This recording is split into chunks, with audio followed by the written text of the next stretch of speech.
ధాన్యం కొనుగోలులో నాణ్యత ప్రమాణాలను పాటించాలని అదనపు కలెక్టర్ వెంకటేశ్వర్లు కొనుగోలు కేంద్రాల ఇన్ఛార్జీలను ఆదేశించారు.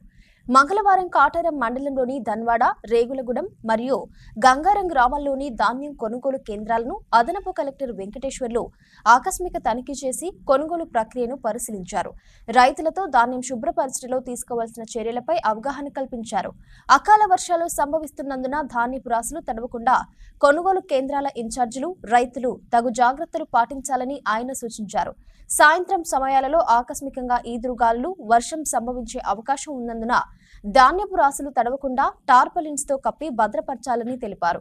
కొనుగోలు కేంద్రాల్లో రైతులకు ఎలాంటి ఇబ్బందులు లేకుండా నీడ కొరకు షామియానాలు, త్రాగునీరు వంటి అవసరమైన మౌలిక సదుపాయాలు కల్పించాలని కొనుగోలు కేంద్రాల ఇన్ఛార్జీలను ఆదేశించారు.